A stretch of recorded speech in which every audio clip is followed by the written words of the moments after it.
Mais à l'époque, j'étais tellement identifié juste au ténor, pas grand-chose existait à côté de ça. J'étais tellement le nez sur le ténor, je me prenais pour lui, j'existais qu'à travers lui, que quand il tombe, j'ai l'impression de tomber tout entier. Je vais me suicider à ce moment-là, je suis comme mort. Ça a été une grâce de tomber, parce que ça a été du coup l'occasion de me désidentifier au rôle que j'avais, le rôle du ténor, d'aller rencontrer l'être vivant. C'est tout à fait autre chose, voilà. Vraiment qui on est vraiment. Mais à un moment donné, c'est autre chose qui devait apparaître. Quand dans ce fond du fond, si tu continues comme ça, tu vas crever à la rue, là tu n'y arrives pas, Vincent. Et c'est là, comme si je m'adressais à quelqu'un. Et là, j'ai eu la réponse mais du petit Vincent intérieur. Et voilà, les 2 premiers jours passés. Alors, je manque un tout petit peu, je sens une petite fragilité par le manque de nourriture mais par contre, il y a d'autres énergies qui apparaissent. Un espace immense à l'intérieur de soi. L'arbre, il nous raconte que le jus de la vie, c'est l'instant présent. C'est ce qui pousse dans le cambium, et c'est juste maintenant, qui repose sur le passé qui est mort.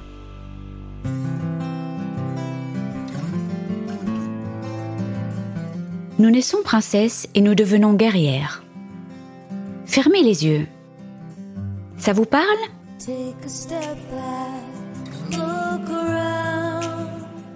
Bonjour, je suis Delphine Rémy et je vous accueille sur le podcast Naître princesse, devenir guerrière. Vous entendrez ici des personnes inspirantes, des médecins, des philosophes qui, j'espère, vous feront du bien. Vous entendrez aussi des femmes, comme vous, comme moi, des super princesses et hyper guerrières. Elles gèrent et elles galèrent, comme vous, comme moi. Elles s'écroulent parfois et elles se relèvent.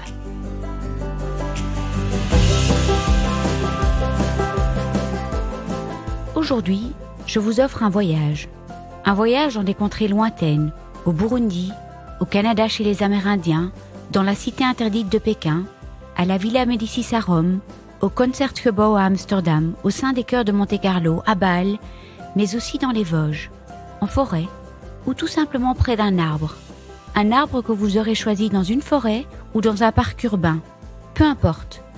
Je vous propose aussi un voyage intérieur, oui, à l'intérieur de vous-même, au son de la voix de Vincent. Un voyage en enfance aussi, pour découvrir ou redécouvrir quels étaient vos rêves, ce qui vous procurait de la joie, de l'émerveillement. C'est le petit Vincent, avec sa voix tout aiguë, qui lui a dicté les mots « loup »,« amérindien »,« Canada ». Le petit enfant intérieur qui est arrivé à la rescousse quand plus rien n'allait pour le grand adulte extérieur. Et j'avoue que je cite ces mots en hommage à ma copine Séverine qui a fait l'épisode 4 du podcast et qui nous a quittés beaucoup trop tôt. Elle parlait toujours du petit enfant intérieur et du grand adulte extérieur. Et je trouvais que c'était tellement juste et touchant. Le petit enfant intérieur de Vincent l'a sauvé. Il ne savait pas dire non. Il ne connaissait pas ses limites. Il était pris dans un tourbillon jusqu'au jour où il perd sa voix et dans une prestation ultérieure s'écroule sur scène. Tomber pour mieux se relever ? Tomber une fois, 2 fois, pour naître à qui on est vraiment ? Sait-on qui on est vraiment ? Ou sait-on vraiment qui on est ? La forêt et le champ lui ont permis de rencontrer le vivant en lui, et merci à lui de partager son histoire avec tant de générosité, d'authenticité et de cœur. Un épisode vraiment poignant, une expérience musicale aussi. Honorons le vivant en nous. Je vous souhaite une bonne écoute. Bonjour Vincent. Bonjour Delphine. Alors, merci 1000 fois de m'accueillir dans ton petit studio ici à La Baule. La première fois à La Baule pour moi, c'est comme une aventure en fait. Hier, je me suis dit, je quitte Bruxelles en mode aventure, en mode voyage, et tu m'as déjà fait beaucoup voyager. Tu m'as fait voyager au Burundi, au Canada, dans ce magnifique film que j'ai regardé. En fait, je vais t'avouer que je l'ai regardé en plusieurs fois pour faire durer le plaisir. C'est vraiment extraordinaire. Et je pense que tu vas tous nous faire voyager aujourd'hui avec ton histoire absolument magnifique, avec ta voix. On va commencer de manière un petit peu classique. Je demande toujours aux personnes de se présenter, comme ils veulent en fait. Généralement, ils se présentent avec leur maladie. Dans ton cas, voilà, tu dis ce que tu as envie de dire de toi. Et puis tu nous emmènes ensuite dans la première destination. Oui, mais comment se présenter? Ça va être très, très bref, très simple. Je suis un ténor des forêts. Un être vivant qui, en ce moment, a le rôle du ténor des forêts. Et le joue, mais avec délectation et jubilation. Et c'est le fruit de toute une vie, en fait, de toute une démarche des forêts d'abord. Grandir en Lorraine, être tous les soirs en forêt après l'école. Ah oui, donc ça date déjà de l'enfance, en fait, même, oui. C'est l'enfance, c'est ma joie d'enfance, c'est mon refuge d'enfance. C'est ce qui me rapprochait aussi des hommes de ma famille, de mon père. On n'avait pas beaucoup de choses en commun, mais on avait ça en commun. La forêt, la nature. Ce qui est, en fait, beaucoup. Et puis mon grand-père, les étés dans les Vosges avec mon grand-père, les grandes balades dans les mers de sapins. Donc tout ça, ça a nourri mon enfance, mon imaginaire, et donc ça vient pas de nulle part en fait. Et tout naturellement, je suis devenu forestier. Enfin tout naturellement, il y a eu quelques étapes, mais voilà, en grandissant, il est apparu que c'était le métier que j'ai adoré d'ailleurs. Ton père était forestier ? Non, c'était le directeur de l'école du village. Ah, voilà, je sais pas pourquoi je pensais que ton père était forestier, donc voilà, c'était... Oui. Mais je crois que c'est le métier qu'il aurait aimé faire d'ailleurs. Et puis il y avait tout dans son école, il y avait déjà de la sylvothérapie. Il y avait des arbres, des graines. On allait au moins une fois par semaine en forêt cueillir des graines, les faire pousser. Il y avait plein de vivants dans sa classe. Et ça m'a marqué aussi.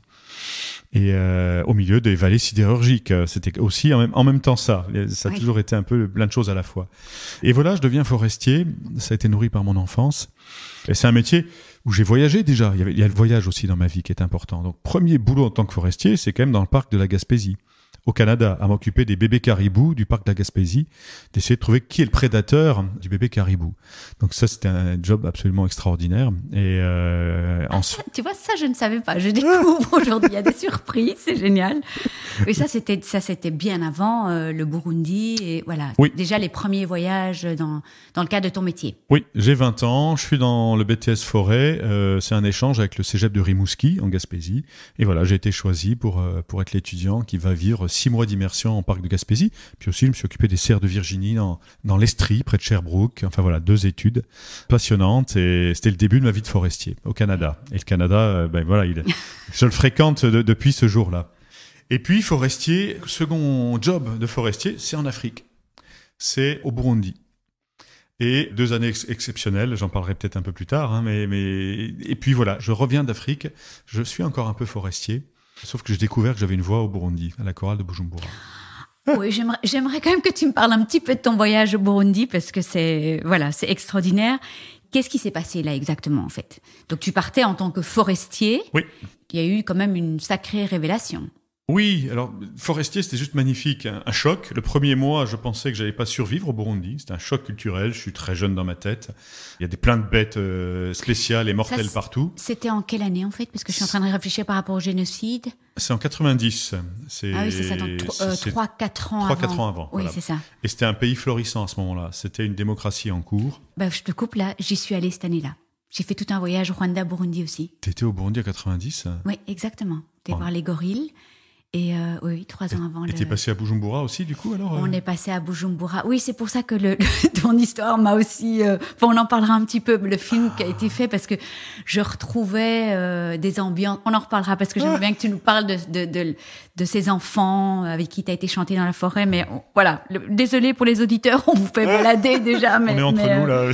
Voilà. Mais donc, c'est en 90 que tu pars au Burundi. Oui, et pour un magnifique boulot, là c'est pour faire de la recherche forestière, en gros, planter des eucalyptus et des pins d'Amérique centrale pour voir quelles sont les croissances les plus fortes pour les besoins des populations qui sont criants, parce que ça a l'air de rien, mais les besoins c'est quoi ? La charpente, le bois de chauffage, surtout le bois de cuisson, parce que là-bas la nourriture principale c'était le riz. S'il n'y a pas de cuisson, si on ne peut pas chauffer le riz dans de l'eau, il n'y a pas de nourriture. Donc, c'était vital de faire croître des espèces le plus rapidement possible. Et dans nos essais de recherche, on avait un eucalyptus qui, en 10 ans, faisait 30 mètres de haut. C'était exceptionnel. Donc, un gros apport de matière organique et de bois pour les besoins des populations. Après, aujourd'hui, on ferait différemment. Ce serait moins en monoculture, ce serait plus en agroforesterie, des mélanges. À l'époque, c'était un peu la production en monoculture. Il y a 30 ans, on n'avait pas la même conscience, même nous, les forestiers d'ailleurs. Donc c'était passionnant, la recherche forestière. J'étais aux 4 coins du pays, C'est magnifique, à rencontrer le peuple burundais, vraiment, profondément. Ça, c'était extraordinaire. Sauf que, à un moment donné, ça tombe très très mal. Un copain m'emmène à la chorale de Bujumbura. Et j'aimais la musique, hein, donc j'étais... Mais tu jouais déjà au piano. Je jouais un peu, je bidouillais, je jouais au piano, j'étais l'organiste de ma paroisse en Lorraine. Donc il y avait déjà ça, ouais. Voilà, il y avait l'amour de la musique. Mais tu ne chantais pas? Si, avec ma guitare, Maxime Le Forestier, c'est une maison bleue, Santiano, voilà, c'était ça. Mais pas de façon lyrique, forcément. Donc la musique, c'est ma passion. J'écoutais autant Scorpion, style Loving You, que Wagner et Verdi. Okay. J'étais un ado un peu spécial, déjà. Et puis, voilà, quand un pote me dit, viens à la chorale de Bujumbura, super, j'y vais.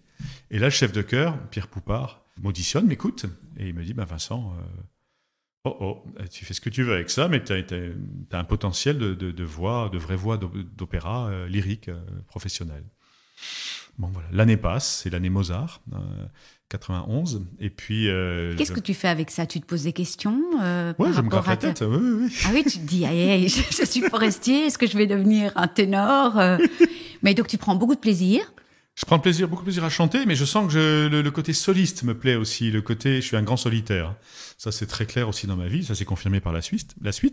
Donc, je chante là, mais j'ai qu'une hâte quand je rentre en France, en même temps que je suis forestier dans l'Aude, à m'occuper de la prévention contre les feux de forêt et puis conseil auprès des propriétaires forestiers. Là, je rencontre Philippe Noiret, par exemple, qui est propriétaire dans l'Aude. C'est encore une fois quelque chose de passionnant. Je publie quelque chose pour les propriétaires forestiers, mais je prends des cours de chant à Toulouse. J'étais basé à Carcassonne. Oui. Et à Toulouse, j'ai une prof de chant qui donne des cours au Capitole de Toulouse.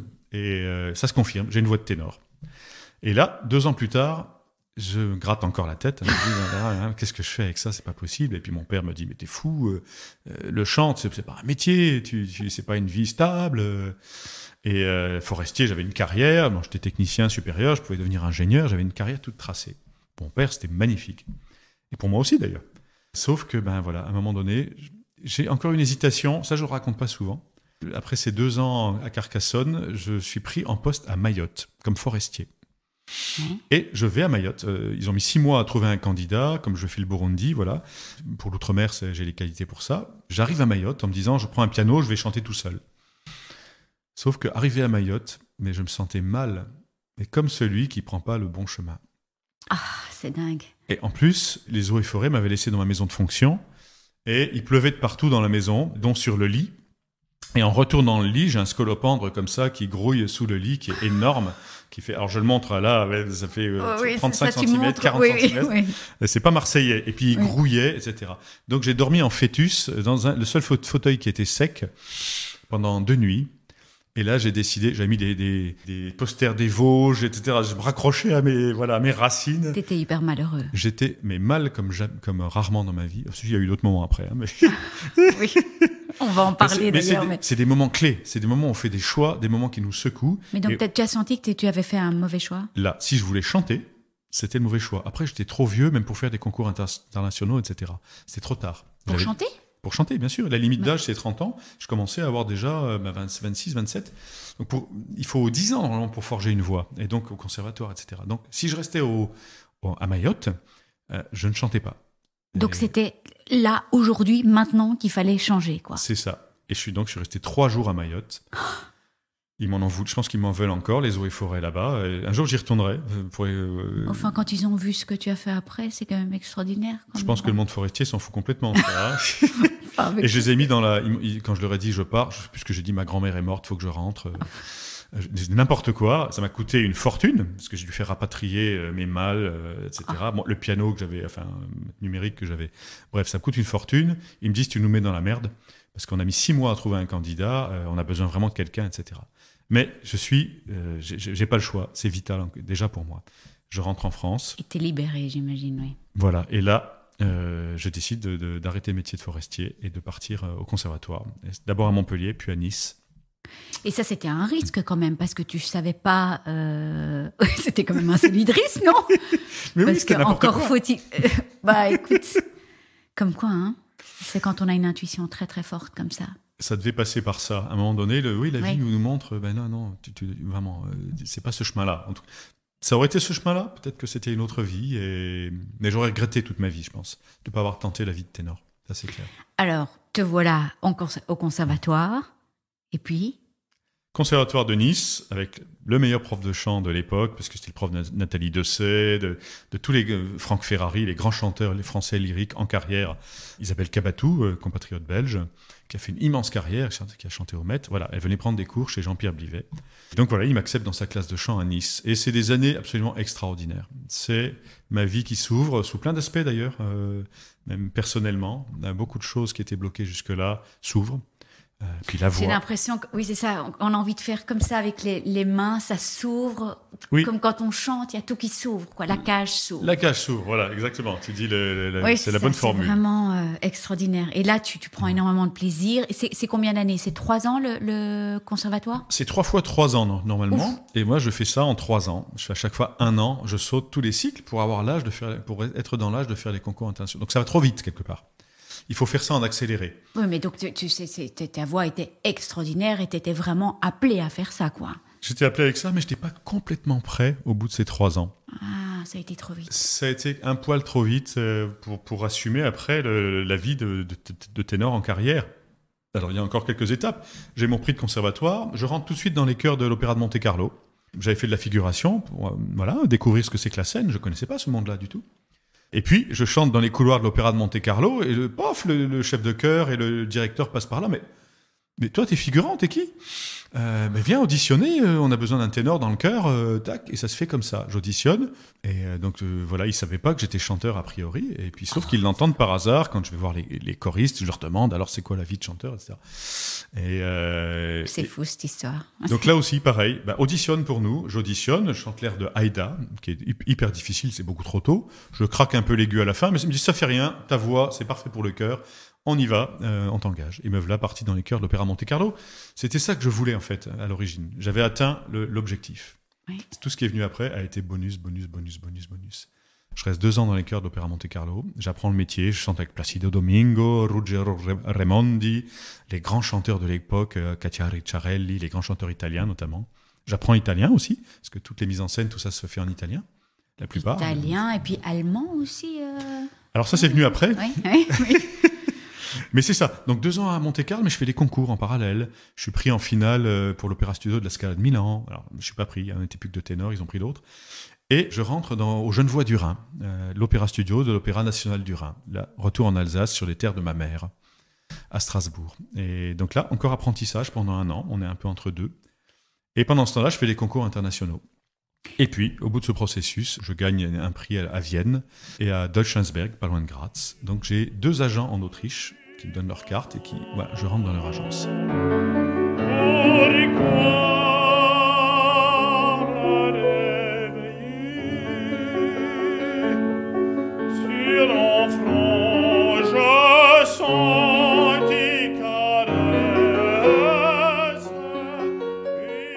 Mais donc là, c'est la gloire, quoi, qui démarre. C'est la gloire, en tout cas c'est une forme de carrière. La vie de chanteur soliste démarre, des petits rôles, et puis après les premiers rôles. Ouais. C'est ça, les premiers rôles après, mais donc tout ça va très vite en fait. Je rentre en 94, j'ai mon prix en 97, 98, 99 je rentre à l'Opéra Studio, et puis 2000 je chante Werther à l'Opéra d'Innsbruck, un premier rôle assez lourd, assez écrasant. Voilà, donc assez écrasant, tu dis en plus. Oui, Werther, ça se chante quand on a un peu de maturité vocale, et en même temps, j'étais assez dépressif à l'époque, et Werther, il est plutôt assez dépressif, il veut mourir, il veut se suicider, hein. Il meurt à la fin, il se tue. Donc, j'ai eu des critiques extraordinaires. Werther, c'était moi, quelque part. Les amours impossibles. C'est ça, Werther, hein. C'est les souffrances du jeune Werther de Goethe, hein, mis en musique par Massenet. Donc, je collais tellement en rôle dans ma vie que les gens, j'ai eu des critiques, des applaudissements absolument extraordinaires dans ce rôle. Ce qui était moins le cas dans des rôles plus cyniques, par exemple, plus légers. T'étais heureux avec ce métier de ténor ? Il y avait le bonheur, mais il y avait aussi une grande mélancolie, il y avait une souffrance intérieure, en tout cas, que je n'avais encore pas trop identifiée. Oui. Enfin, je ne savais pas encore d'où elle venait, mais elle était là. Et c'est vrai que... Et puis, les avions... Alors, les chambres d'hôtel 5 étoiles, la vie de luxe, hein, mais toujours loin des siens, loin de sa famille, au bout du monde. Les applaudissements et puis la solitude juste après. Oui. Un truc très très étrange. Donc la reconnaissance. Paradoxe, oui. dans tous les sens, ballotté, pas une vie d'équilibre en fait. Oui. Des choses extraordinaires, la grâce de chanter des premiers rôles de grands compositeurs, de grands Goethe, Shakespeare, et puis Verdi, Massenet, et puis une forme de solitude permanente. Un contraste énorme, oui. La solitude aussi grande que le côté flamboyant de tout. Donc, dur. Bon, alors, moi, évidemment, je connais l'histoire. Qu'est-ce qu'il s'est passé? Eh bien, je me retrouve soliste de la troupe du théâtre Basel, de l'Opéra de Bâle, qui est une magnifique place, une belle opportunité. Et là, j'y chante Orphée aux Enfers. J'ai le rôle d'Orphée. Et je sens qu'au bout d'un an, je fatigue. Je suis surmené. Mes parents meurent quand même aussi dans les 3 années qui ont précédé l'événement qui suit, là, en 2003. Tes 2 parents. Mes 2 parents, Oui. en 3 ans, Oui. entre 97 et 2001, voilà, en 3 ans et demi. Tous les 2 cancers. Oui. Et j'ai 30 ans, 33 ans, quoi, voilà. Donc c'est ça, je tiens. Je sais pas dire non à l'époque aussi. J'accepte ce que mes agents, j'ose pas dire non. J'accepte un rôle que j'aurais pas dû accepter, mais C'est important ce que tu dis justement sur le pas savoir dire non. Enfin, je pense on est beaucoup à avoir ce problème-là. J'entends souvent beaucoup de personnes malades aussi qui disent j'ai eu du mal à dire non toute ma vie. Donc impossibilité de dire non parce que quoi? Tu arrives à identifier ou pas connaître tes limites ou c'est quoi? oui, il y a les deux. Je connais pas mes limites déjà, et puis ça c'est la jeunesse, une sorte d'égo de la jeunesse, Oui. en tout cas pour chez moi. Tout le monde est peut-être pas comme ça. Et puis la peur de quand on est encore en début de carrière, j'avais pas un non encore. Que ça se sache que je dis non, que je suis le chanteur qui Oui, c'est ça. Donc un peu pris dans un tourbillon, quoi. Ouais. Oui. Et on me fait comprendre d'ailleurs que si je commence à dire non, je vais plus être appelé, quoi. En fait, il y a plein de monde sur la place, il y a plein de jeunes, etc. Donc, voilà, c'est une espèce de peur de pas être aimé par tout le monde quelque part. Et Oui. ça, c'est typique, hein, la peur de pas être aimé. Donc, je dis pas non. Donc, un soir, je vais chanter à l'opéra de Karlsruhe. 2 jours plus tard, je vais pour un concert à Pékin, la cité interdite. 3 jours plus tard, je dois être à Québec. Enfin, voilà. Épuisant. C'est épuisant. C'est fascinant en même temps. Oui. J'adore l'avion, j'adore découvrir des pays, mais c'est en flash. Et puis, c'est trop. Je me repose pas. Et donc voilà, j'arrive à je répète dans Péléas et Mélisande, j'ai le rôle de Péléas, qui est un rôle très grave pour un ténor, c'est presque pour un baryton. Et en même temps, je chante des représentations, tout ça à Bâle, d'Orphée. Donc c'est des rôles opposés aussi. Donc forcément, ça fatigue ma voix. Oui. C'est pas les mêmes positions vocales. Et de l'après-midi au soir, je dois changer de position vocale. Ça, c'est vraiment pas bon du tout pour la technique. Et tu n'avais pas envie en plus. J'avais pas envie, mais voilà, Péléas, je voulais pas, je le sentais pas, c'était trop tôt. Mais étant en troupe, en contrat, j'ai dû accepter en ayant dit non pendant quelques mois, et puis voilà, ils ont insisté, et donc je perds ma voix un soir d'Orphée aux Enfers, où je chante Orphée. Je sens que je dois tellement serrer ma voix pour avoir toutes les notes jusqu'au bout et donner ce que j'ai à donner au public, aux gens. Et là, je me dis, là, je me fais très mal. Là, c'est moi-même qui me fais mal. Et dans le fond, c'est moi-même qui suis. Je ne rends pas les autres responsables de ce qui m'est arrivé. Oui. C'est moi qui ai laissé faire, en fait, quelque part. Et donc, voilà, je serre ma voix, et là, le lendemain, j'ai plus de voix. J'ai plus de ce qu'on appelle la quinte aiguë chez le ténor, c'est-à-dire que les notes aiguës, c'est ce qui se vend chez le ténor. C'est vraiment à partir du mi jusqu'au contrut. C'est ça qui est bankable chez les ténors. Si tu n'as pas ça, tu es mort. T'es plus rien pour un ténor. Donc là, tu as littéralement perdu ta voix. Tu peux parler, mais tu peux plus chanter. Je peux parler, mais j'ai plus de quinte aiguë.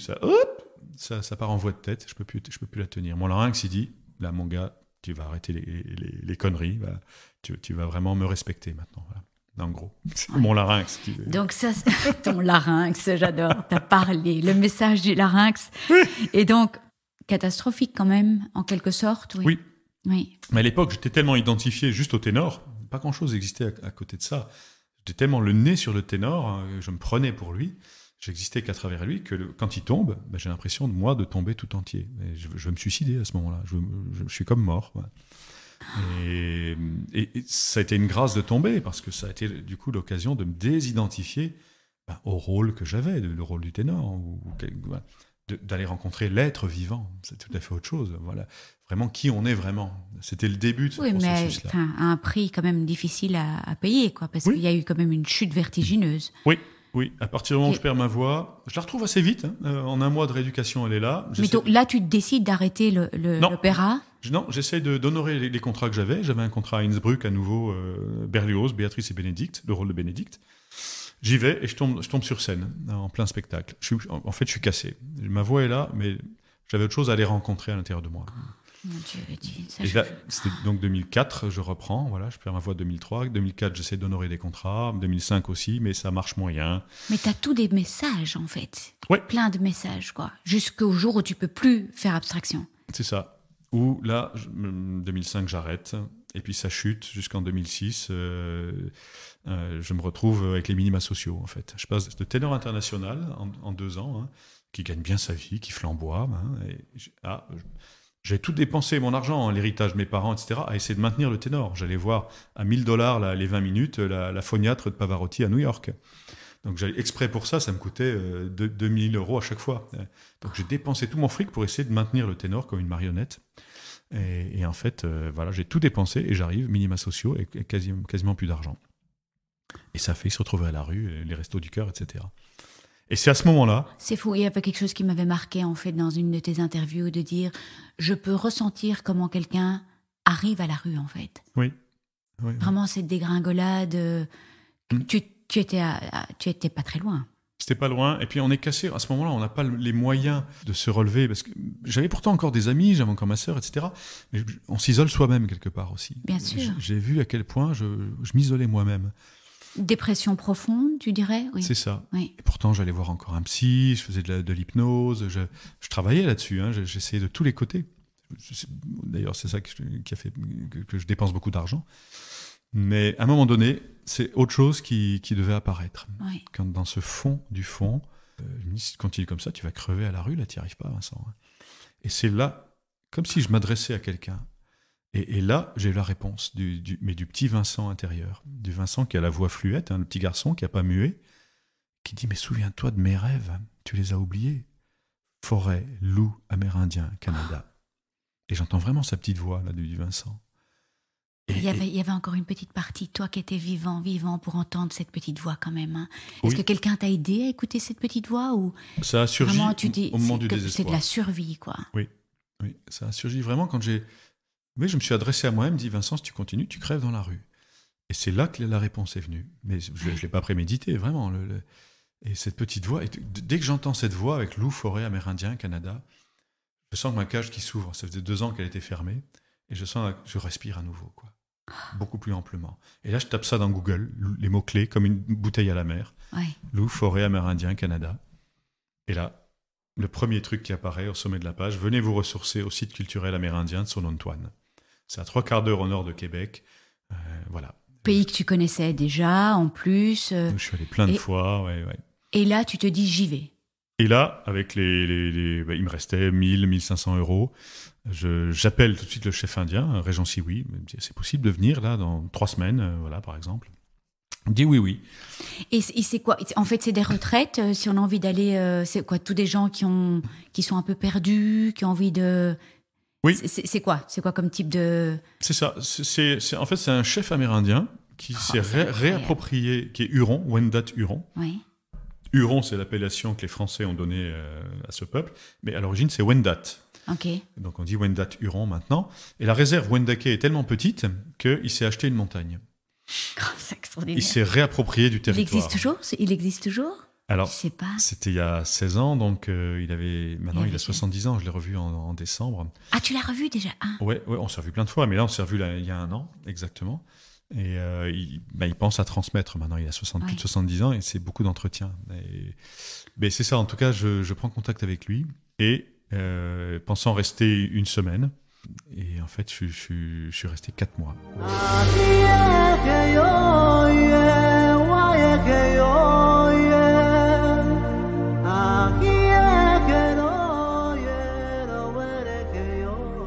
quand j'avais plus d'argent, il m'a fait travailler, j'ai accueilli des gens pour lui, je commençais à connaître le territoire, donc il y avait un début de rando lyrique, de balade, où j'emmenais des gens.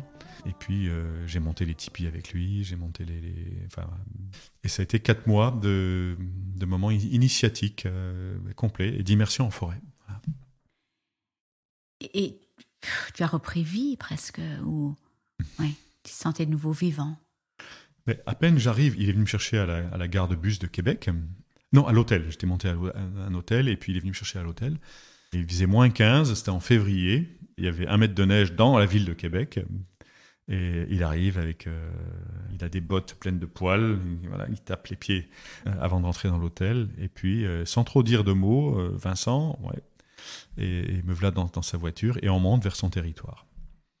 Et à peine on arrive, hein, on passe vraiment. Là, c'est 1,50 m de neige sur les bords de la route. J'ai l'impression que c'est une mer de. C'est assez incroyable, comme un couloir. Oui. Et on arrive sur son site et à peine j'ouvre la porte. Mais je sens les effluves des sapins et j'entends les chiens-loups qui hurlent. C'est husky, c'est malamute au lointain. Et je suis dans le rêve de mon enfant, là. Et je me sens vivant. L'odeur des épinettes et des sapins baumiers, qui embaument, du Canada est plus forte que les sapins des Vosges. C'est déjà quelque chose, hein, ce que je connaissais en Europe en plein été. Là, en plein hiver, au Canada, c'est beaucoup plus fort et puissant. En tout cas, c'est comme ça que je le ressens. Et comment est-ce qu'ils vivent alors dans cette... c'est quoi, c'est un petit village Non, c'est vraiment juste ce chef indien qui vit dans la réserve, mais c'est une banlieue de Québec, hein, donc c'est très occidental. Okay. Mais il s'est racheté une montagne à 3/4 d'heure de là, oui. et là, il a reconstitué une sorte de lieu en immersion dans la nature où il y a des tipis. L'habitation des Wendat Turons, c'est les maisons longues, en bois. Okay. Donc il y avait une maison longue, il y a des cabanes de trappeurs, des yourtes, voilà, plusieurs habitations traditionnelles, voilà, sur son territoire. Donc il entretient, etc. Mais de temps en temps, il retourne dans la ville de Québec, il fait les allers-retours. C'est pour ça aussi d'ailleurs, je crois qu'à cette époque-là, j'aurais pas été capable d'aller rencontrer un peuple premier en Amazonie, par exemple. J'avais besoin d'un Amérindien qui connaît un peu la manière à vivre de l'Occident. Ok.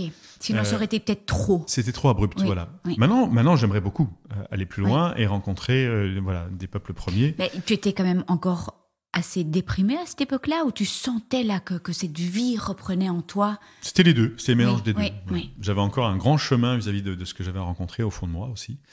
Mais c'est ça, il a été parfait pour ce dont j'avais besoin à ce moment-là. Un peu en connexion avec sa tradition, mais aussi le pont avec l'Occident et la manière occidentale de vivre. Bon, là, c'est vrai qu'on papote déjà depuis... t'as tellement de choses à raconter. C'est vrai que j'ai envie que les auditeurs sachent un petit peu... peut-être tu peux parler brièvement de Nanook, du rite de passage et de voilà, tout ce que tu as découvert et puis ton retour, évidemment. Ouais, brièvement, il y a eu plusieurs étapes pendant ces 4 mois. Ça n'a pas été un long fleuve tranquille, hein. Il y a vraiment eu des moments très compliqués. Difficiles aussi. Ah oui, des douleurs corporelles, des colères, des rages. Je suis parti du site, j'y suis revenu. Oui, et puis je te coupe, je suis désolée, mais donc c'est quand même, tu avais laissé tu avais quitté toute cette vie et j'imagine que tu vas avoir des angoisses. Où est-ce que je vais Oui, c'est ça. C'est un no man's land entre deux. Ah ouais. J'avais même plus de pied à terre en Europe. Hein. J'avais laissé évidemment, j'avais pas un loyer, je pouvais pas me payer un loyer pendant 4 mois. J'avais tout laissé, préavis, machin. Et donc. Où est-ce que je vais, quoi? Où est-ce que je vais? Exactement. Où est-ce que je suis? Donc pas de racines, etc. Mais en même temps, je suis le courant de ce qui se passe. Et il y a Nanook, effectivement. En gros, Régent, quand j'arrive, il me dit, Vincent, bah oui, t'es pas vivant. T'es pas vivant, t'es que dans ta tête. Les regrets du ténor, les regrets vis-à-vis de tes parents, de ton histoire. Et puis les projections pour redevenir un ténor. À l'époque, j'avais un agent artistique à New York qui m'attendait. Ah oui, donc pas c'est très loin. des questions que tu reprennes après. Oui, que je reprenne assez rapidement, ma voix était là. Et en fait, non, c'était pas tout de suite. Ça s'est pas présenté comme ça. Il m'a dit, ta médecine, ça va être d'aller tous les jours en forêt. Et je te confie, ma chienne la plus sauvage, qui est Nanook, elle est à moitié louve, tu vas voir, c'est une husky, c'était une beauté de chienne en plus, mais vraiment qui était une espèce de furie en permanence. Mais gentille? Enfin, c'est pas dangereux ces chiens-là, non? Extraordinairement gentil, mais énergie incroyable. Ah, ouais. Tout le temps, elle me dit, tu verras, elle te ramènera tout le temps dans le moment présent. T'es pas dans l'instant présent. T'es pas dans ta présence là. T'es que dans ta tête. Voilà. Et ma médecine, c'était ça. Voilà, pendant 4 mois, quasiment, d'aller tous les jours en forêt faire une balade avec Nanook. Et puis, des rituels, hutte de sudation, une avec Régent, une avec Petite Plume, Hélène, qui m'a fait vivre. La deuxième était plus forte d'ailleurs. Ils ont dû me sortir. J'étais le ventre à terre, je pouvais plus bouger. Ils ont dû me sortir, mais comme un nouveau-né qu'il fallait tirer hors du ventre de la terre-mère. La hutte représentait ça. Mais sale sur le sol, nu, on est tous en slip dans la hutte de sudation. Et il y avait un ministre, il y avait un Canadien, il y avait un prisonnier, quelqu'un qui sortait juste de prison, et il y avait un ténor comme moi, paumé. Et voilà, je suis sorti comme ça. Je suis resté longtemps nu sur la terre pendant que les autres continuaient, parce que je pouvais plus, tellement c'était chaud. Puis à un moment donné, je suis allé me coller contre le pelage de ma chienne Louve, là, et c'était un moment de grâce extraordinaire. Début de naissance, puis au bout de ces 4 mois, il me dit t'es prêt. Entre-temps, à l'hôpital de Québec, une immense douleur au dos, je pouvais plus bouger sans tomber dans les pommes. Je me retrouve à l'hôpital de Québec en brancard. Donc, mais dès que je suis un peu soigné sous morphine, je reviens. Ah, tu vois, ça c'est tous des petits aspects que je ne connais pas. Il y a des petites surprises aujourd'hui. Oui, ça c'est super. Entre-temps, sont montés aussi des gens qui me racontent des choses sur mon histoire familiale. J'ai dû rencontrer un bon nœud de souffrance qui se transmettait depuis un arrière-grand-père que je connaissais même pas. Oh, mon Dieu. Et c'est apparu, bon bref, et ça s'est confirmé. Et puis, au bout de ce processus, à la fin, Vincent, t'es prêt à vivre la quête de vision. La quête de vision. 4 jours sans manger, sans boire, à dormir dans la forêt, donc à 3 km du centre de Régent, au bout de son territoire. Il y a des loups, des ours qui se baladent. Se construire une petite hutte, bon, c'est avec des bâches, je ne vais pas chasser et faire ça avec des pots, mais petite hutte où je vais dormir là pendant 3 nuits. Et Seul. Lui passer une fois par demi-journée pour voir si tout allait bien, physiquement, etc. Et tout le monde a cette espèce de rite de passage. Non, tu dis quête de vision. Quête de vision. Ah non, c'est vraiment au bout d'un processus, il faut que tu sois prêt à ça. Ok, mais donc les gens qui viennent faire une retraite comme toi, ils doivent être prêts à... Waouh. Ouais, ça demande un processus. Peut-être qu'ils sont prêts en arrivant, il n'y a pas besoin de 4 mois. Moi, j'avais de l'ouvrage, comme ils disent.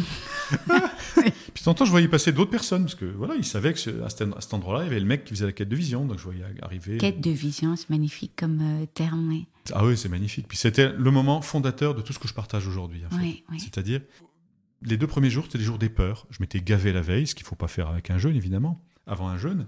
Mais je suis monté, j'étais plein, quoi, gavé d'eau et de nourriture. J'avais cru que tu n'arriverais pas à tenir 4 jours sans manger, sans boire. T'imagines, c'est aller dans une zone qu'on ne connaît pas à l'intérieur de soi. C'est aller comme dans l'espace, une zone inconnue, mais en soi.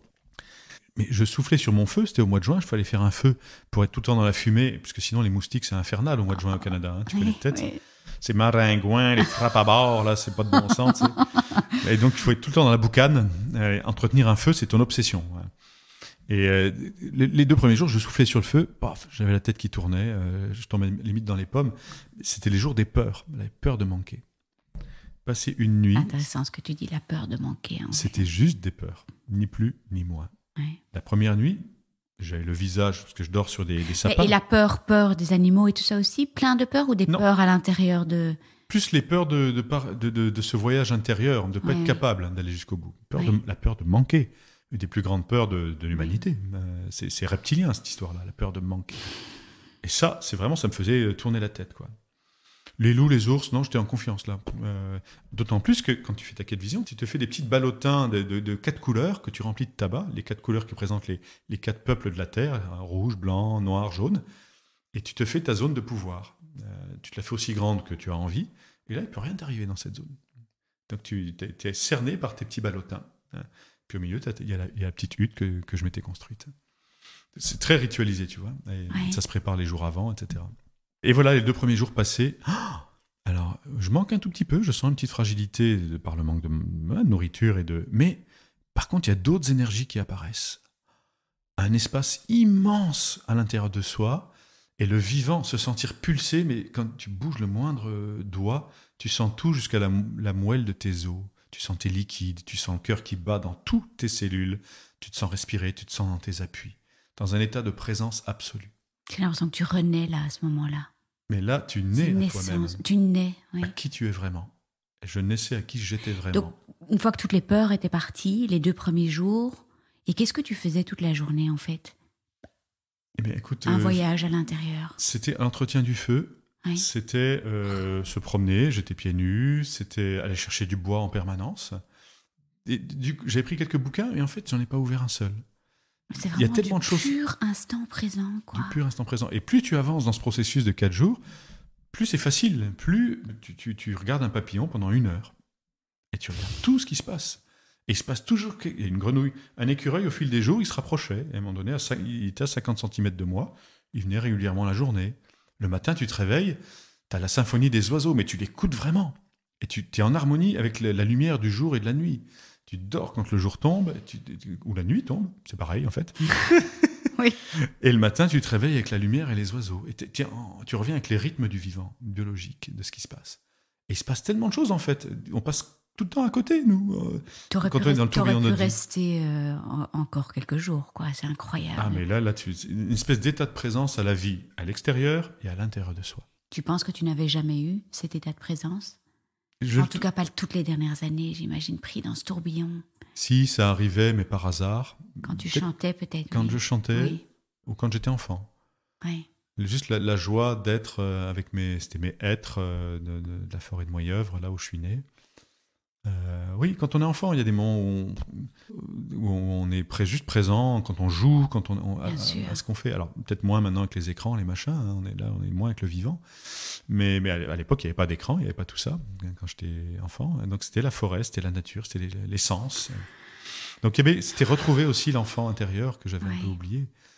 C'est important. Hein, alors, c'est vrai qu'il y a beaucoup de coachs qui parlent de ces enfants intérieurs et tout ça, mais là, on ressent l'expérience même, parce que c'est vrai que quand on est enfant, notre créativité explose. Et je trouve que c'est intéressant que tu parles de ça, parce qu'il y a beaucoup de personnes au sortir de la maladie qui se disent mais qu'est-ce que je vais faire, je suis appelée à faire autre chose. Et quand on se reconnecte, là tu t'es reconnecté avec ton enfant intérieur, et ça y est, toute ta vie c'est quand même extraordinaire de faire, éventuellement faire cet exercice. Qu'est-ce qu'on aimait quand on était enfant, on était appelé à quoi, c'était quoi, qu'est-ce qu'on voulait faire comme métier, c'est extraordinaire. Oui. Et quelquefois, qu'est-ce qui nous émerveillait, en fait, oui. et où le temps passait très vite. Et même si on a des enfances difficiles, il n'y a pas que de la joie dans les enfances. On a tous nos blessures. Oui. Et il y a quand même toujours, même dans des enfances très difficiles, des endroits où il y avait de la joie, où il y avait de l'amour, où il y avait de l'émerveillement. Et c'est d'aller rencontrer cette zone-là. Et qu'est-ce qu'on en fait quand on est adulte, cette zone-là? Et comment on en fait un partenariat entre cet enfant créatif et l'adulte qui permet l'ancrage et la réalisation. Pour moi, c'est ça l'enjeu. S'il n'y a pas cette espèce de joie de l'enfant intérieur, cette connexion, et qu'on n'est que l'adulte pragmatique de l'incarnation, il manque ce côté d'émerveillement, la créativité absolue, et joie. Alors moi, j'entends deux choses, parce que là, on va parler de ton retour. J'entends chant et nature. Qu'est-ce qui s'est passé après ? Eh bien, le retour, c'est je rentre, la voix est là, je me sens mieux, et je me suis dit, je vais reconstruire. J'ai encore envie de chanter, et oui, j'ai envie de revenir sur scène. J'ai encore l'âge où c'est possible. Et je me suis dit, je vais reconstruire comme quand je suis allé dans les chœurs de Monte-Carlo. Donc, je me suis dit, je vais faire pas à pas, sans pression, revenir dans le monde professionnel. Je vais rentrer dans un chœur d'opéra. Et donc, j'ai auditionné dans plusieurs chœurs, et c'est Angers-Nantes Opéra, l'Opéra de Nantes, qui m'engage. Donc, 2006, c'est la quête de vision. Et tu n'as pas peur de retomber dans les mêmes travers, ou dans les mêmes... Non, parce que j'ai appris. Et puis, j'ai encore envie. Alors, peut-être que je dois repartir, refaire une couche. Je ne suis pas allé au bout, en tout cas, du chant. J'aime le chant. Ça aussi, ça nourrit mon enfant intérieur. J'étais un petit garçon qui aimait chanter, qui aimait la musique, qui adorait l'opéra. Donc, j'ai envie d'aller. Je ne suis pas encore allé au bout. Donc, je reconstruis en disant les chœurs. Je fais 2 ans dans les chœurs de l'Opéra de Nantes, 2007-2009. Et puis 2010, j'ai à nouveau les ailes suffisamment déployées pour repartir en solo. Et ça se réouvre, des gens de mon passé de soliste reviennent me chercher, la vie revient me chercher, je chante à Vienne notamment, à Schönbrunn. J'avais loupé cette étape-là, oui. Ça repart dans le chant, et puis ça se passe plutôt assez bien, mais pas complètement pareil. C'est pas les mêmes agents, mais j'ai des occasions de chanter à Vienne et à Québec. Moins de pression, beaucoup moins de pression. Enfin, tu t'en mettais moins. J'étais plus en troupe, donc je chantais pas tout le temps. Voilà. Donc il y avait moins de pression, sauf que à un moment donné, dans ce processus-là, en même temps, j'ai envie d'autre chose. Et donc 2010, je repars dans le chant, mais je me suis dit, il faut que je partage avec d'autres ce que j'ai vécu à Tson Antoine. Donc, se sentir vivant grâce à la voix et surtout à la nature. Voilà. Oui. Et c'est comme ça qu'en 2010-2011 sont nés les randos lyriques. Pareil, c'est venu à moi. Là, je me suis réinstallé dans l'Est, et dans la vallée de Münster, pour être précis, dans les Hauts-de-Vosges. Et là, en partenariat avec Mission Voix Alsace et Parc des Ballons des Vosges, hop, il y avait un appel pour des balades insolites pour les Alors, médecins. est-ce que tu peux expliquer aux auditeurs, c'est quoi les randos lyrics? Donc, c'est ton métier full-time, hein, là, maintenant. Ah oui. Alors, moi, j'ai eu la chance d'en avoir une l'année dernière en Touraine. Mais est-ce que tu peux, expliquer ce que tu fais avec les personnes?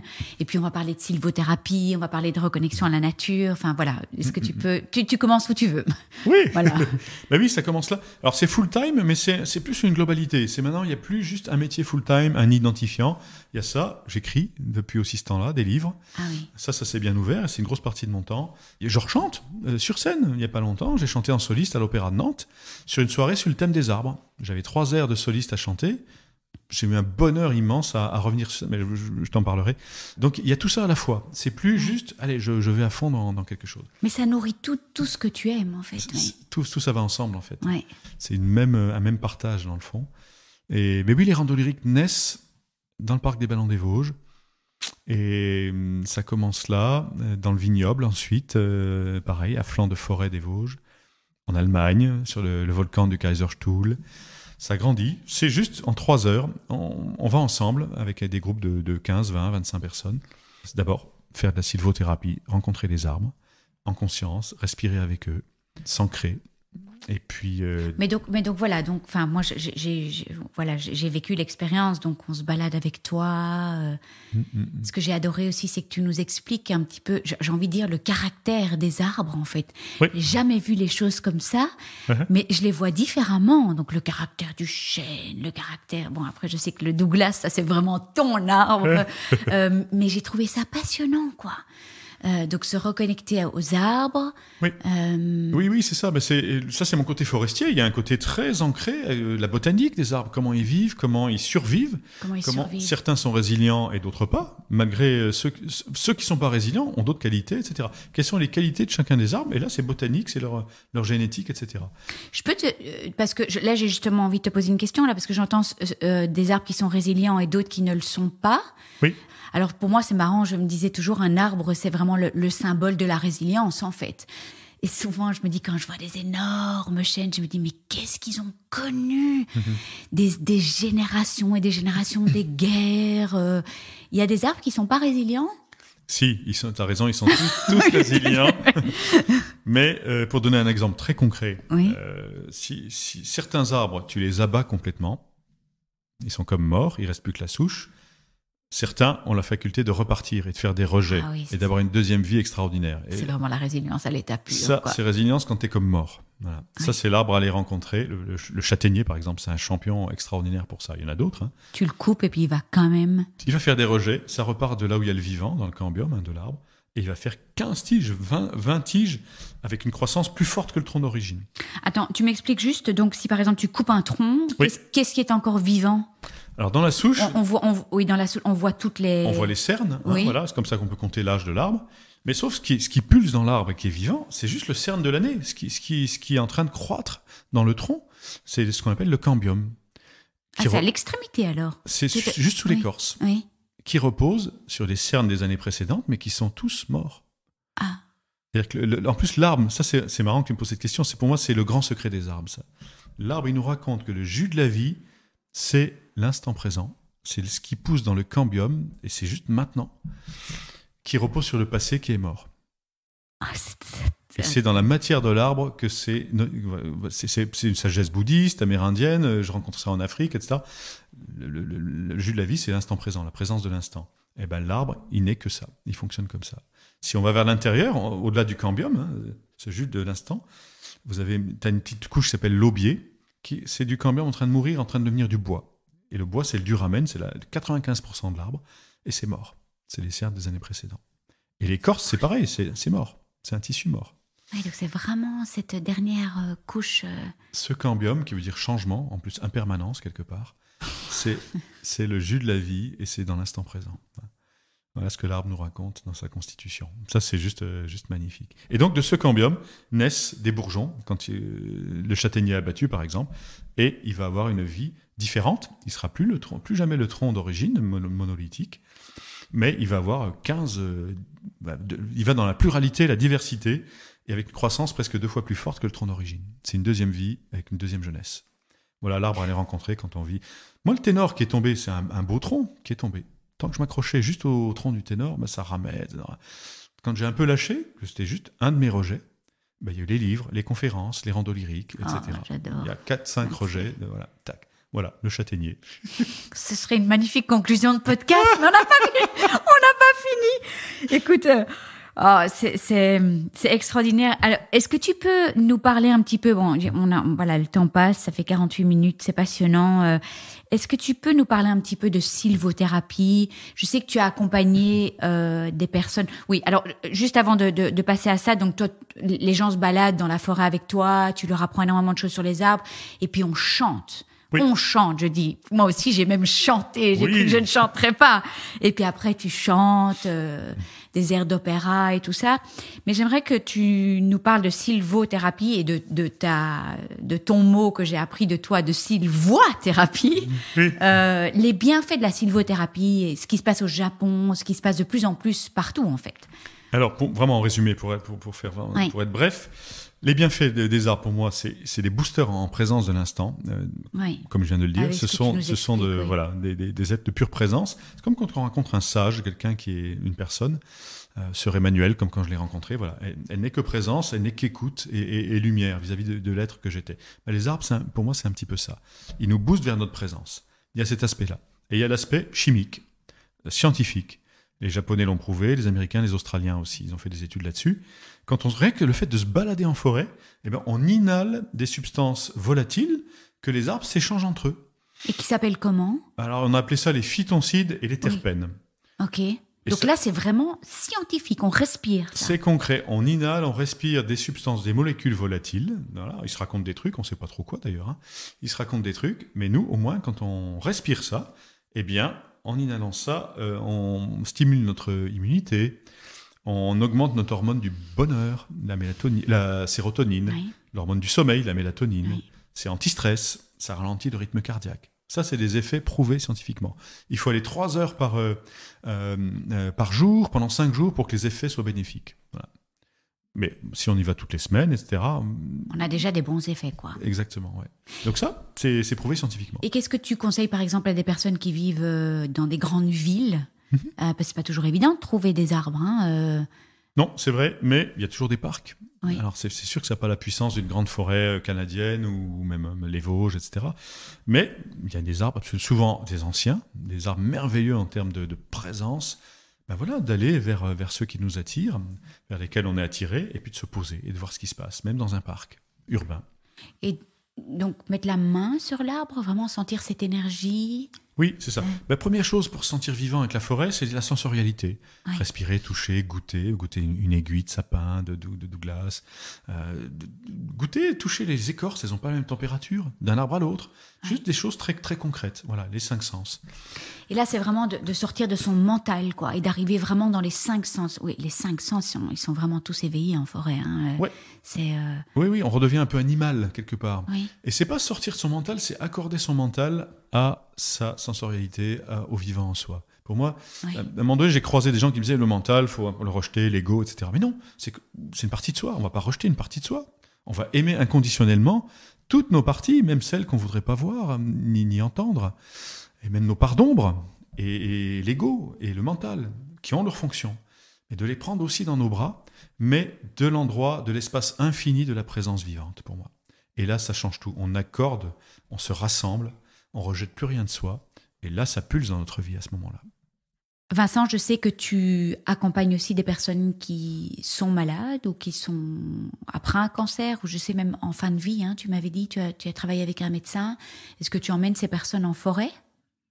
Oui, absolument. Ça, c'est une partie de ce package-là. Avec le docteur Chavigny, on s'était associés, puis on va le vivre d'une autre manière maintenant, pour accompagner des personnes. D'abord, c'est né avec des enfants qui avaient l'eczéma, puisqu'il est dermatologue.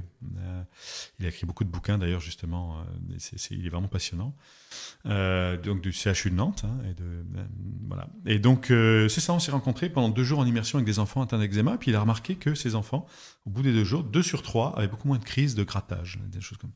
Donc, on s'est dit, il faut qu'on vienne, voilà, on partage ça. Et puis la vie nous a fait venir, donc pendant ce qu'on a appelé cette journée sylvacteur de sa santé, des personnes. C'est génial, sylvacteur de sa santé, quoi. C'est incroyable. Comment être responsable de sa santé et d'accompagner. Il a un magnifique protocole où le matin en salle, on prend conscience de les parties importantes de l'existence. Il décortique quelles sont les zones qu'on nourrit pas. Voilà. La vie sociale, le sport, la nourriture, etc. Plein de zones. Et donc les gens repartent avec des outils. Tiens, oui, cette zone-là, je la nourris pas du tout. Donc avec une connaissance de comment ils peuvent avancer, quelles zones ils peuvent aller renforcer en tout cas et commencer à rencontrer un peu plus loin. Et puis l'après-midi, c'est la sylvothérapie en forêt. Effectivement, une fois, on a eu une personne en phase terminale qui est décédée depuis, mais qui a tenu vachement de temps, qui a eu encore plein de belles expériences. Et j'ai le souvenir que justement, on se demandait si elle allait tenir les 3 heures. Elle était dans un état de fatigue. Et puis, au bout d'une demi-heure de la balade, elle s'est assise au pied d'un Douglas, justement. Et ça a été comme le lapin Duracell. C'était incroyable de voir qu'en 20 minutes au pied de ce Douglas, on l'a vu se relever. Et elle nous a dit à la fin de la balade, c'est là que j'ai su que j'allais pouvoir marcher encore 2h30 et que je pourrais aller jusqu'au bout. Et qu'elle a vécu pleinement l'aventure. Il y a vraiment eu un avant et un après. Là, c'était flagrant chez elle, et puis c'était pour d'autres aussi. Il y a des arbres qui sont très très forts en termes d'énergie. Le Douglas, s'il est abattu, il va pas rejeter. Lui, il est mort, terminé. Il n'a pas cette qualité-là, justement, de résilience. Il le vit d'une autre manière. Par contre, c'est une énergie de vie, de recirculation. C'est une des plus fortes énergies de vie sur Terre. Donc, ce qui est bloqué quelque part dans le corps va être stimulé. Respirer au pied d'un Douglas ou en général des résineux, eh bien, ça va refaire circuler nos cellules dans les endroits qui sont bloqués. Une migraine, un mal au dos, etc. Et donc, c'est vraiment parce que moi, voilà, je le raconte, c'est pas privé, mais Didier, mon mari, donc quand il est pas bien, il va se coller à un arbre, le dos contre un arbre, il confie même des choses à l'arbre. Donc il y a réellement quelque chose qui circule, quoi, entre la personne et l'arbre. C'est ça. C'est du vivant, c'est un échange de vibrations du vivant. Ouais. Et donc respirer avec l'arbre et juste être présent avec lui. La présence vivante, c'est ça, c'est les cellules qui se réveillent. Ouais. Et quelquefois nos maladies, nos maux, nos blocages, c'est ça, c'est juste des zones qu'on n'habite plus, qu'on a oublié de soi. Pour X raisons, on n'a même plus besoin de le savoir. Juste et c'est ça qui est intéressant aussi dans la sylvothérapie, c'est-à-dire que la voix se rajoute à la respiration, à la présence de l'arbre, pour faire un massage à l'intérieur de soi par la vibration vocale. C'est encore un outil supplémentaire pour remettre du vivant. C'est une étape en plus que la sylvothérapie, quoi. C'est vraiment. Ça se rajoute. Et il y a des gens à qui ça parle, d'autres pas du tout, de se balayer du haut en bas de toute sa voix et donc de tout son corps. C'est pas du tout les mêmes zones qui vibrent suivant la note qu'on vient visiter. Et on peut vraiment se rassembler, se rencontrer par la vibration vocale et emmener de la vibration vocale dans des zones qui sont bloquées, si on arrive à conscientiser. Et donc toi, il y a des exercices particuliers que tu fais faire avec la voix. Oui. Et tu sais que ça va aller activer certaines parties du corps. C'est ça, exactement. C'est en fait un travail d'identification par le ressenti de où se trouve le blocage. Et à ce moment-là, de venir respirer d'abord, de s'appuyer contre un arbre, d'être en présence d'un arbre, ça booste le processus, de venir en présence, et puis de laisser le mouvement de vie se réimprimer dans des zones bloquées. Et puis de rajouter effectivement la vibration vocale. On peut pas aller partout avec la voix. Par exemple, les pieds, c'est très difficile d'aller ressentir la vibration jusqu'au bout des pieds de la voix. Mais au moins jusqu'au bassin. Du sommet du crâne jusqu'au bassin. Et j'ai vu des gens qui se guérissaient de maux de tête en une demi-heure. C'est pas statistique, ça sera sûrement prouvé scientifiquement un jour, mais avec la voix aussi. Ouais.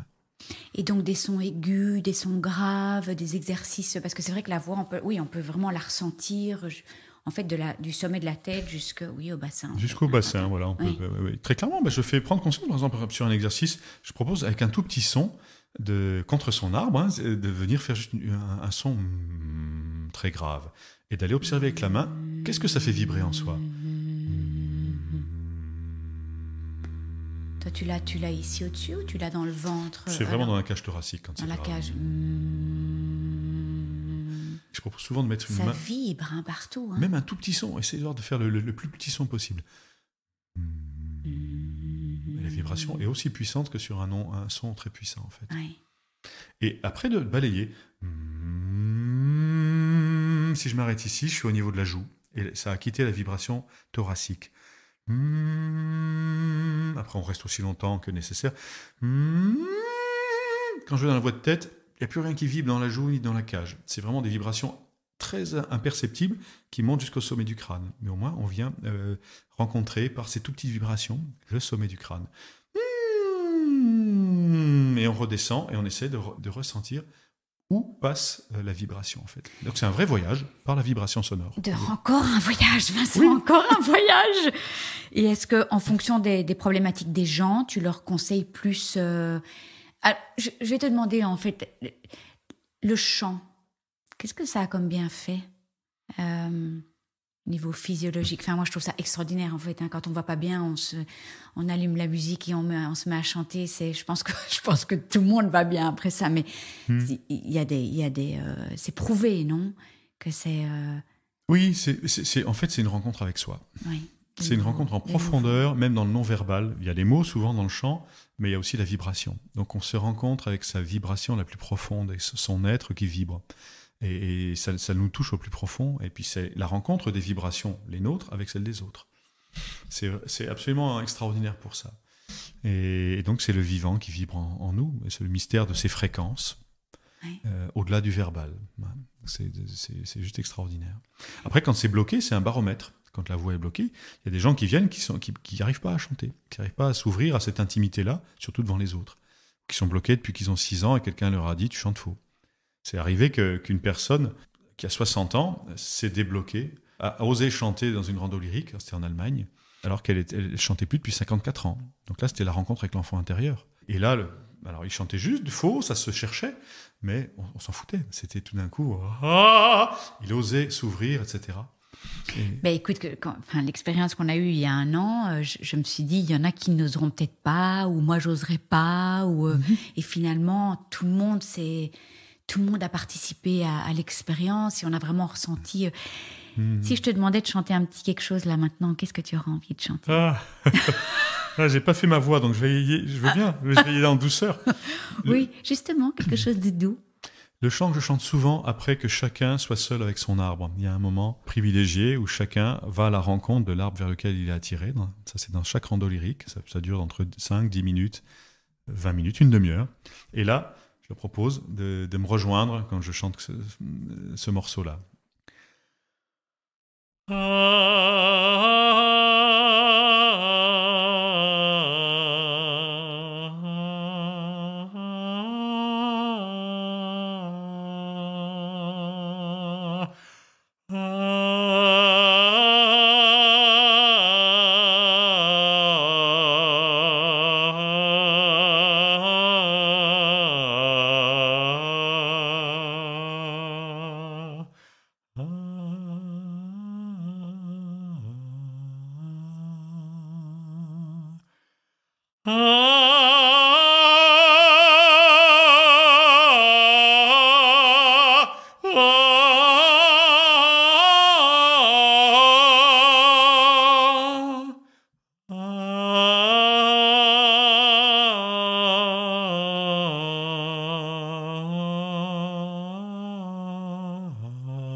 Merci Vincent.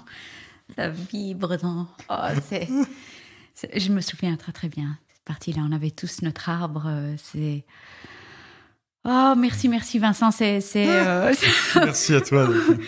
Écoute, j'ai envie de parler encore de tellement de choses. Peut-être juste emmener un tout petit peu dans ce voyage que tu as refait. Enfin, ce voyage que tu as fait 30 ans plus tard, où tu es retourné au Burundi. Oui. Moi, ce film, je vais le mettre en fait sur la page du site qui te sera consacré parce que je trouve que c'est extraordinaire. Il y a quelque chose qui m'a très très très fort marqué. c'est... bon, après, tu le raconteras dans tes mots, mais tu es allé dans cette forêt, tu as commencé à... Tu étais près des arbres, il y a des enfants qui t'ont suivi, ce qui est une scène, en fait, assez classique quand on est en Afrique. On a quand même souvent, on marche, il y a souvent des enfants qui arrivent et puis qui nous suivent, quoi. Et là, j'ai vu ces enfants qui te suivaient. Tu leur as pas vraiment dit ce que tu faisais, puis ils se sont mis à faire comme toi, à toucher les arbres et puis chanter. Pour moi, ça a été... Est-ce que tu pourrais me partager le fait d'avoir revu ce Burundi 30 ans plus tard? C'est là où tu as découvert ta voix VOX, V-O-I-E, et cette expérience avec les enfants et puis tes rêves pour l'avenir.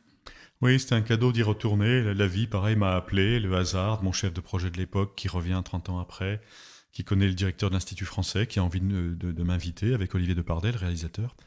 Et voilà, c'est parti. Et on savait pas ce qu'on allait vivre. Il y avait, voilà, je devais faire une conférence, je devais et offrir du chant avec la chorale de Bujumbura. Mais c'est ça. Et l'imprévu. Voilà, l'Afrique, c'est encore plus l'imprévu. Et le Burundi et ce moment où on va en forêt, juste pour notre plaisir, avec mon chef de projet de l'époque, Hervé Duchauffour et Olivier Depardet, et puis effectivement les enfants qui arrivent. Et là, justement, on est dans le non-verbal. On n'a même pas envie de parler avec des mots, on essaie de communiquer comme ça. Et tout de suite, le chant est là, et la rencontre avec les arbres d'abord. Et ils sont super ouverts à ça, et on prend du temps dans le silence. Certains viennent, comme moi, toucher les eucalyptus. Il n'y a rien qui s'est changé, ils t'ont suivi, ils ont juste c'est le non-verbal fait total. comme toi. C'est extraordinaire. Ça s'est fait tout seul. Mais ils sont quand même ils sont dans cette nature toute la journée. Ils y sont, c'est très clair. Ils étaient en tout cas très sensibles, mais comme tous les enfants que je rencontre qui viennent en forêt, ils ont ça en eux quelque part, même les écrans, etc. Et alors en Afrique, c'est un peu moins vrai, même si ils ont aussi les écrans maintenant. Et donc là, c'était un moment magique d'aller rencontrer ces grands arbres. En plus, c'est quoi comme arbre? Ils sont tentaculaires, en fait. Alors, je savais pas à l'époque, mais j'ai découvert que c'était le grand, là, qu'on voit dans le film, où on est monté ensemble avec 2-3 enfants, là. C'est un grand avocatier, en fait. Avocatier, parce que moi j'ai habité à Houston, il y avait des grands chênes d'Amérique qui sont tentaculaires, c'est juste extraordinaire, quoi. Oui. Et ça faisait penser un petit peu à ça. Mais il y avait les deux, il y avait les eucalyptus qui se redressaient tout droit, les plus anciens du Burundi, cette force-là, et puis les arbres autochtones, dont l'avocatier, les Anthrodrophragma. Et là, ce moment magique, effectivement, avec des enfants autour de cet avocatier. C'était un arbre qui pulsait quelque chose de très très profond. Là, le chant est venu, on a chanté ensemble. Ils ont chanté cette chanson spontanément, ils ont dansé, et c'était juste magique. Et ce qui a fait que je suis revenu 2 ans après, là c'était en décembre dernier, pour vraiment faire une rando lyrique à Bujumbura, pour l'Institut français, présenter le film du coup. Ça a enchaîné encore une fois, et ça a clôturé. On a créé une association au retour en 2019, qui s'est clôturée maintenant. On avait vraiment quelque chose à clôturer avec le Burundi et à faire vivre 30 ans plus tard. Voilà. J'avais ce chapitre qui n'était pas complètement terminé. Comme je le dis dans le film, le jeune homme que j'étais, une partie était un peu restée là-bas, dans ces années bonheur, et je suis allé le récupérer quelque part. Et ce que j'avais à vivre, et qui s'est manifesté, qui s'est conscientisé au Burundi, le chant, mon premier livre, Le Papillon Noir, c'est clos en décembre dernier, en 2 étapes, 2019 et 2021.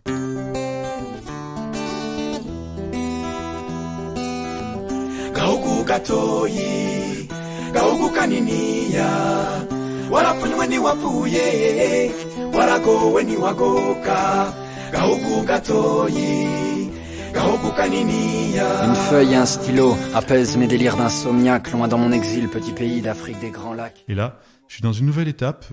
Je ne sais pas où la vie me mène. Je prends 4 mois sabbatiques là. J'ai un dernier. Là maintenant là. Oui.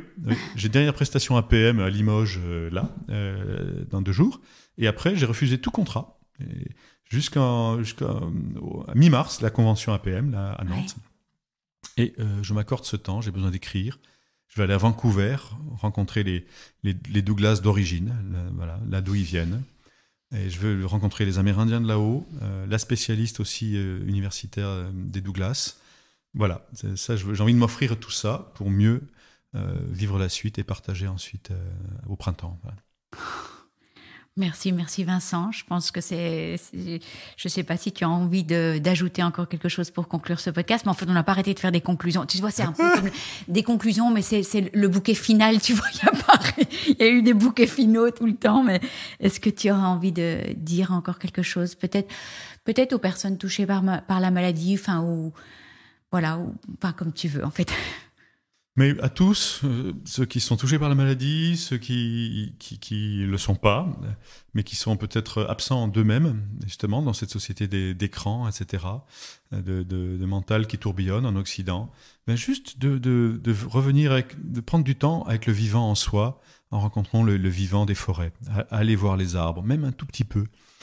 Quand on est bloqué dans sa vie, quand on n'a plus d'idées, ou même pour son plaisir, juste d'aller voir le plus souvent possible les arbres, mais les animaux, et de prendre soin du vivant, des arbres, des animaux, de les toucher, de les rencontrer, et d'en prendre soin, de les honorer. Et de cette manière, on honore le vivant en soi. Et je crois que c'est ça que les arbres nous demandent. C'est l'appel des arbres et des animaux quelque part, c'est de respecter la terre. Honorons la terre et le vivant. Et on le fait aussi pour nous. Alors Vincent, avant de conclure, j'aimerais te demander comment est-ce qu'on peut prendre contact avec toi ? Est-ce qu'il y a moyen d'organiser des balades en groupe ou seul même ? Comment ça se passe ? Oui, faut me contacter simplement via le site randolyrique.com. C'est Randolyrics ou Randolyrique ? Ah oui. Randolyrique, c'est dans Astérix. C'est le barde. Il s'appelle ça, Assurance Touriste. Non, là, c'est Randolyrique. Randolyrique. Voilà, en un seul mot, LYRIC à la fin, .com. Et voilà, il y aura des infos pour des balades qui vont se créer au printemps. Et puis, sinon, si vous êtes un groupe ou un individuel, j'accompagne des fois un individuel, contactez-moi. Et puis, on discute de la meilleure manière. Et l'endroit, je peux me déplacer. Ça se passe dans l'Ouest, mais pas seulement, dans l'Ouest de la France, autour de Nantes. Oui, parce que tu étais venu jusqu'en Touraine, on était 25 personnes. Donc, les groupes peuvent aller jusqu'à 30 personnes. Il faut juste qu'il y ait quand même pas spécialement une forêt, un petit bois. Oui, c'est mieux quand il y a une belle forêt, mais effectivement, un parc urbain ou un domaine. Quelquefois, c'est des chefs d'entreprise qui m'invitent sur leur domaine. Voilà, ça suffit, 10 hectares. Donc toi, tu fais ça en entreprise, en individuel ? Oui, pour des classes d'enfants, pour des festivals culturels, des festivals nature. Les thermes d'Avesnes m'invitent aussi, avec le docteur Chavigny, la station thermale. Voilà, c'est multiple. Je vais aller bientôt à Barège, rencontrer le directeur. Un hôpital, des malades, des maisons de ressourcement. Alors c'est moins dans les maisons, c'est à chaque fois dans des structures plutôt médicales post-opération ou post-maladie. Mais voilà, tout est possible, on en parle. Merci Vincent, merci 1000 fois pour ce beau moment de partage. Merci Delphine. J'ai tellement hâte de partager avec mes auditeurs. Merci 1000 fois. Merci infiniment. Je vous remercie de tout cœur de nous avoir écoutés. N'oubliez pas de vous abonner si vous souhaitez recevoir les notifications des prochains épisodes. Et puis si vous avez apprécié cet épisode, ça me ferait vraiment très plaisir que vous me laissiez une bonne note, comme à l'école, 5 étoiles, et peut-être même un commentaire ou un partage sur les réseaux sociaux. Parce que c'est grâce à vos étoiles, vos commentaires, vos partages que le podcast pourra aider plus de femmes encore, et c'est tout ce que je souhaite. Donner ou redonner espoir, ce serait l'écoute toutes ensemble, partager nos joies, nos peines et célébrer toutes les princesses et guerrières de ce monde. Si vous désirez vous aussi partager votre histoire, n'hésitez pas à me contacter via le blog Cancer je gère, cancer-je-gère.blog. Il y a des instructions pour le partage de témoignages. Et puis je vous embrasse tous et toutes très très fort. Prenez soin de vous et on se retrouve la semaine prochaine. Gros bisous.